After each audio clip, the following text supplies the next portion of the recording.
What's up guys, and welcome back to part 2 of Minigame Box PvP. If you haven't checked out the first part, I'm going to link it in the description down below. Make sure to check out that bit first if you haven't. Today we're going to go over some more minigames you can make inside your map. So let's just get straight into it. First I want to cover some things from the last video.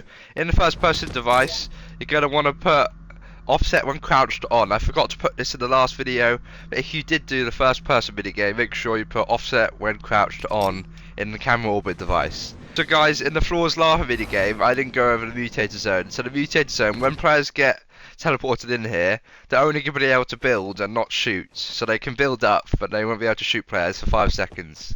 So place down the mutator zone, I've renamed it to mutator zone floor's lava. And for the settings, put zone width to 7, zone depth to 7, and height to 10. That's just how big my area is, but put it to however big your area is. Enable VFX to disabled and put disable when seen from the timer device floors lava on success, and that's one we set up at the top here, which is going to start the lava rising. The default allow weapon fire should be off, so then when this gets disabled it will obviously turn on and then players will be able to fight. So now let's get to the next minigame. So for this one's pretty cool. It's Hog Rider, and now in the box fight area it's going to spawn boars and you jump on them, and you have hammers and bows, and you're supposed to run into people and hit them with hammers. This is going to be in the actual box fight area, so copy over anyone that is to do with spawning inside the actual box fight area. So just copy it over, and then I renamed the trigger to Hog Rider, and then for the item granter I renamed it to Hog Rider again, and I've dropped in a hammer, a makeshift bow, and then some arrows as well. And make sure it's only granted when seen from the trigger Hog Rider untriggered, and make sure it's inside the zone. If your zone isn't appearing, just cut the RG device and then place it down again, and you should be able to see the zone. It's just a bug in creative at the moment. Make sure on your item granter it should teleport to the normal teleporters, all of them, inside the normal box fight area. And then finally I had mesh device renamed it to Hog Rider and changed the meshes to Hog Rider, and then it's shown with from trigger Hog Rider untriggered. So the one right there. Alright, so now to get the actual boars that players are going to jump on, place down a wildlife spawner over the first teleporter, and for the settings put type to boar, spawn count to 1, allow infinite spawn to no, total spawn limit to 1, spawn on timer to off, spawn through walls to off, spawn radius to 1 meter, can drop loot to no, riding enabled, and prevent player from dismounting to on. And then go over to the functions tab and put spawn rooms in from the trigger Hog Rider on triggered. And then guys, all you have to do is copy that wildlife spawner for each of the spawns where the teleporters are. So above every teleporter you place down one of the wildlife spawners you copied from the one we did the settings on. Alright guys, so now we're going to go over double pump. Now multi-select it over again. So multi-select the trigger, the item granter, and the mesh device. And for the trigger I've renamed it to double pump. Make sure it's still starting the timer and generating the storm. But for the item granter I just dropped in normal box fight loot with a pump shotgun, and then it's renamed to double pump. And yeah, make sure on item granted it's teleporting to all the normal teleporters we set up. Then for the hard mesh device I renamed it to double pump, and the mesh is shown as double pump, and it's shown with the from only the trigger untriggered, which is that one there. Now finally guys, let's come on to the double pump. So this is how you make it. Place down a player marker, and I've renamed it to double pump again. Put show marker to no, and the beacon primary colour doesn't really matter. Put attach to player when seen from the item granted double pump on item granted. And then make sure you drop a pump shotgun into the player marker. Now we're going to get an item granter, and I've just copied that one, but it doesn't really matter. For the settings, put on grant action to keep all and grant to all items. And then put grant items in from the player marker double pump on first tracker item changed. So basically when they shoot a shotgun, it's going to grant them another shotgun. And now to remove the previous shotgun they had, put down an item remover, and again I renamed it to double pump, and put play audio to off, and then put remove weapons in from the player marker double pump on first tracker item changed. So basically when they shoot a shotgun shot, it's going to grant them a new shotgun and it's going to remove the previous one. Obviously make sure you drop a pump shotgun into the item remover and item granter and also the player marker. Now we're going to go over pickaxe only. This is pretty simple. You don't really have to do much, just copy over the multi-select the trigger, the item granter and the HUD message device. And then for the trigger, it's pickaxe only. I've renamed it to pickaxe only. Again, it's starting the timer for normal box fights, and it's generating the storm and all that stuff. And the item granted for normal mats and ammo. The same for the double pump one, because we want normal mats and ammo for the players. For the item granter, it's pickaxe only, and it's only grant items in from the trigger, pickaxe only, which is that one here. And then for the HUD message device, so we renamed it to pickaxe only. The message just pickaxe only, and it's only shown when receiving from the trigger pickaxe only untriggered, which is here. For the stuff you put in the item granter, I just put one slurpfish. You have to put something in the item granter, otherwise it won't work. So I just put a slurpfish in there so they can heal up a bit. And they wouldn't have any weapons, so obviously they can only use their pickaxe. Now guys, we're going to go over to another custom minigame, which is the tire toss. Basically they're in this room and they get teleported onto this platform and you get tyres, and if you throw the tyre at someone they'll be bounced off and thrown into the lava. So yeah, let's go over the settings. Copy over the floor's lava trigger and item granter and message device, because it's easier if you copy over the settings from another custom minigame. For the trigger I've renamed it to tire toss. For the item granter I've renamed it to tire toss, and it's only granting the item received from the trigger untriggered, which is that one there, and I've dropped in one tyre. You can put more tyres in there if you want, but I just put one. Then for the HUD message device, it's renamed to tire toss. The message is tire toss, and it's shown receiving from the trigger tire toss. I think you get it now, but yeah. Now we're gonna give them a class because we don't want players to kill each other while they're in there. So put down a class selector, renamed it to tire toss. Class to switch to, put one you haven't used yet on your map. So for me, I put class 3. Volume is during games off, is during games off. Activation audio off, zone audio off. Display VFX on activation to off. It's the same class selector basically as the ones over there. If you want to copy it over and change the class to switch to. And then put change player to class when receiving from the item granted tire toss or an item granted. So when the tires get granted, it will give them this class. And then for the class designer, I've renamed it to tire toss again. I put the class identifier to the same as the class you put in here, so it's free. And then for the settings, I've put start pickaxe to no, so they can't pickaxe each other. Invincibility to on, and max health to 10,000, starting shield percentage 100, max shields to 10,000. So they can't die, they'll only be able to die if they fall off into the lava. And to get the timer and the storm, we're going to copy it over from the floor's lava minigame. So copy the timer and the storm controller, place it over the tire toss arena. For the tire toss arena for me, I've done 7 tiles by 7 tiles, and my platform is 3 by 3, but you can obviously do whatever you want. Copy over the lava from another previous minigame. I've copied it over from the spleef and just place it at the bottom. And then to get the damage volume, just copy it over from another one. But if you don't, it's literally just normal damage volume with the width and depth to how big your area is, and the damage type to elimination, and enable effects are disabled. And put it half below your maps, and then the damage volume sticks out a bit. You can copy over the teleporter from the floor's lava as well. Just copy over the teleporter, and then the teleport settings, make sure you put teleport to when seen from the item granted tire toss on item granted. Only the item granted for tire toss. It will link the floor's lava one as well, so make sure it's only the tire toss one. And the settings for the timer and the storm controller that you copied over, make sure you change the name of it and put the time running text to tire toss starts in instead.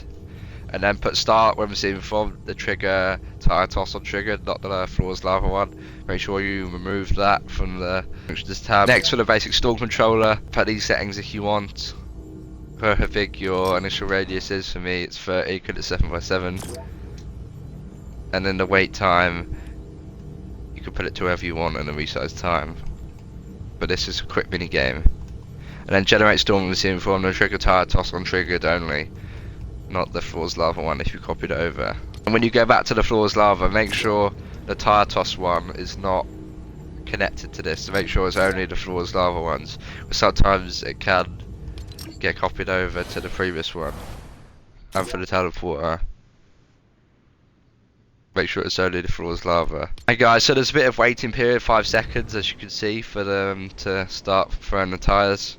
Place down a mutated zone under your map, and I've renamed it to tire toss. And then for the settings, put the zone width, depth and height to how big it needs to be. So for me it's 7 by 7 by 8, because my height is 7. The height of this area is 7, and then I need one higher because it's 1 below the map, so it's 8.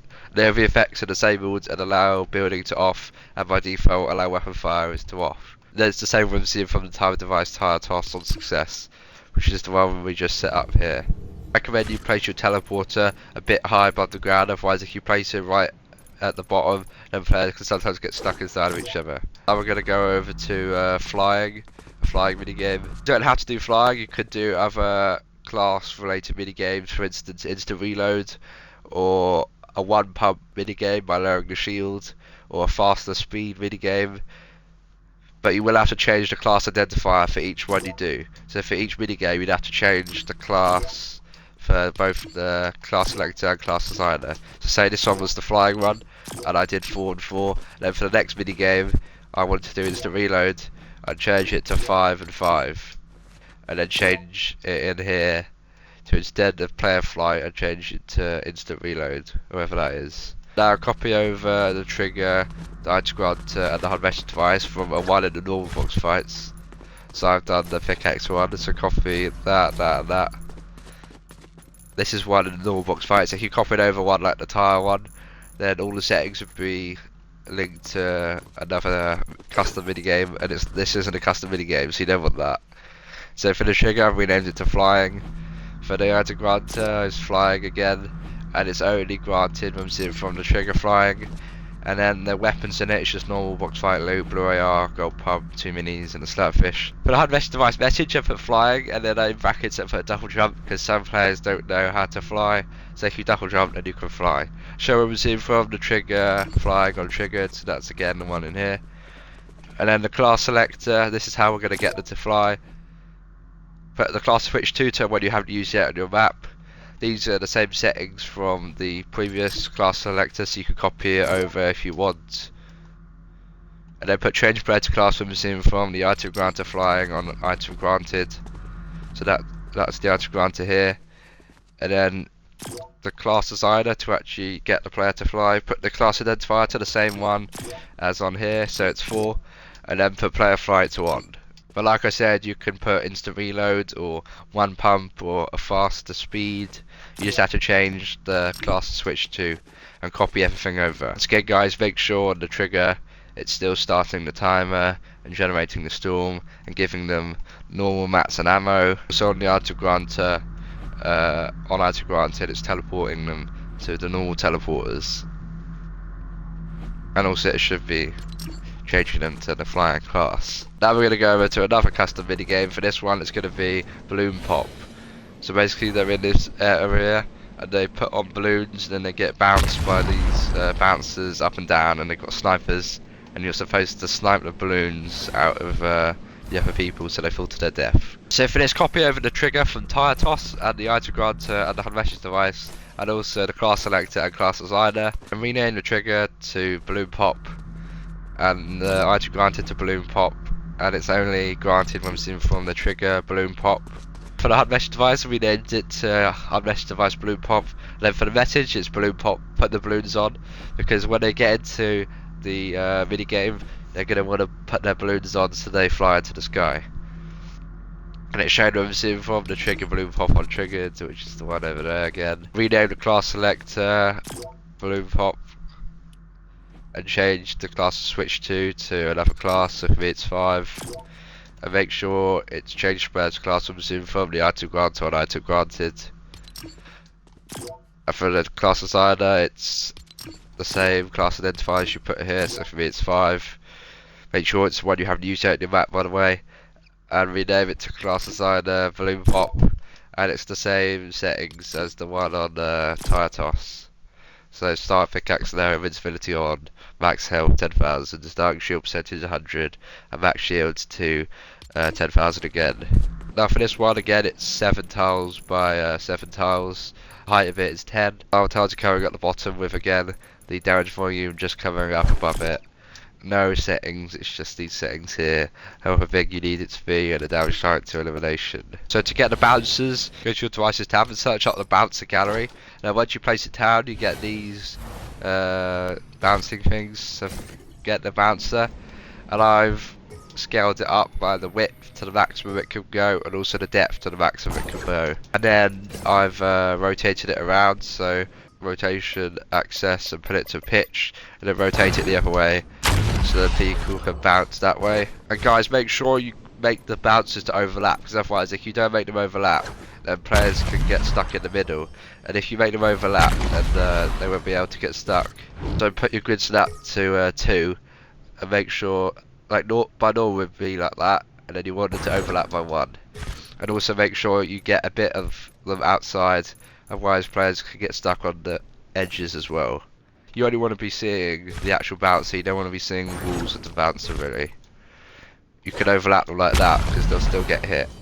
So for the settings on the bouncers, put the bounce velocity to wherever you want. I put 12, is indestructible to true, and increase the air control to on, so that means they can like go around more inside the air when they get bounced. Copy over the timer and storm controller, and for the settings I've renamed it to balloon pop. The duration I put this to 7 seconds, a bit longer than the others, is because players need to put their balloons on at the start of the game, and some players might need a bit of time to do that. So for the time running text I put balloon pop starts in, and start moves in from the trigger balloon pop. And then for the storm controller, it's the same settings really, 30 seconds and restart time a minute, because this one's going to be another fast mini game, and generate storm moves in from the trigger balloon pop untriggered. Then once again copy over the teleporter and make sure it's a bit above the barrier so people don't get stuck. And for the settings I've put teleporter balloon pop, it's the same settings as before, and then it's teleport 2 rooms in from the item granted balloon pop on item granted. And then to get this barrier that disables after 7 seconds, so then players can fall to their death if they run out of balloons, place down a barrier, and for the settings put the depth and width to however big you need. For me it's 7 by 7, and I put the barrier height to 0.05. And I've placed this 1, 2, 3 tiles above the lava, and then put the same rooms in from the timer device balloon pop on success, which is the one up here. Finally guys, we're going to go over gun swap, so however many seconds you want. For me I've done 15, so every 15 seconds it's going to give them a new weapon, and it's going to change all the time, so it makes it fun and interesting. So copy over the trigger, the item granted, and the HUD message device from one of the normal box fight mini games. I'm just going to copy it over for the pickaxe one. I've renamed it to trigger gun swap, and the item granted to gun swap, and the grant items in from the trigger gun swap untriggered. For the loot I just done a gold pump. Put whatever starting weapon you want the players to have inside the item granted, and I've also put 2 minis in the slot fishing, but for me I put a gold pump. Then for the HUD message device, the message is gun swap, and I've renamed it to gun swap, and it's shown rooms in from the trigger gun swap untriggered, which is that one there. Now to get the weapons to change every so seconds, I've done 15 seconds, but place down a timer device and rename it to random gun, and put the duration to 15 seconds, can interact to no, completion behavior to restart, timer color to white, timer running text to random gun in, and a timer label text star put to large. And then put start weapons in from the trigger gun swap on triggered, so when this minigame gets chosen it's going to start the timer to count down and then change their weapon. So place down item granter, and I've renamed it to random gun. Put receiving players to all, and on grant action to keep all. And then put cycle to random items in from the timer device random gun on success.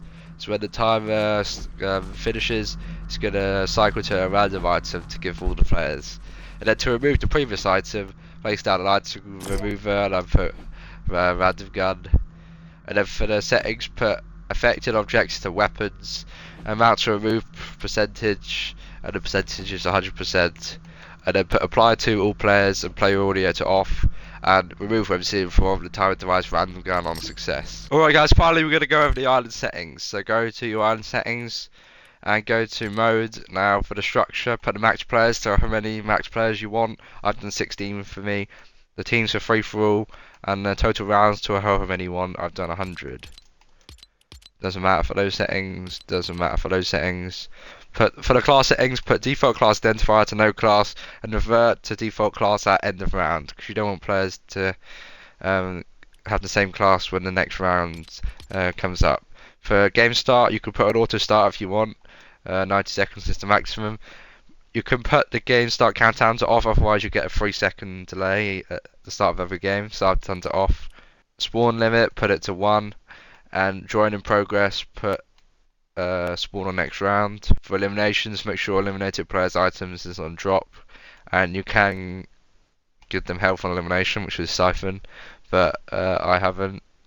Allow manual respawning, put it to no. Voice chat, I put it to all. Make sure you put last standing in games to on.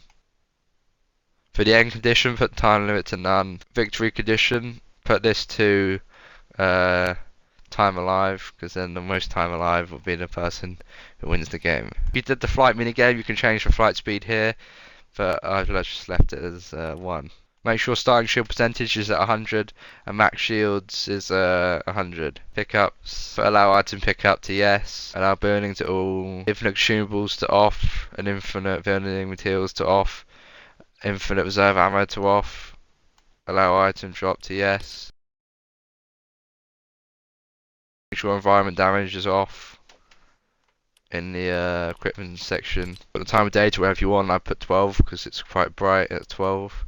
And then in scoreboard, put game score display time to are not very high, because you want players to get any action as quickly as possible. So for me, I've just done like 2 or 3 seconds.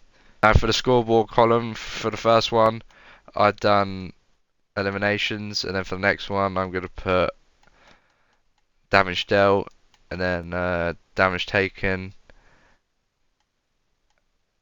Then I'm going to put time alive, and then finally I'm going to put if they got eliminated. But you can put those to wherever you want, really. And yeah guys, that's all the settings in the island settings. And there you go, that's all the minigames I'm covering in this video. Make sure to comment down below what other minigames you want me to cover. I might do a part 3 to this video, but yeah, make sure to like, subscribe if this tutorial has helped you out, as this has taken a long time for me to make, and I'd appreciate it a ton. Thanks for watching the video guys, peace.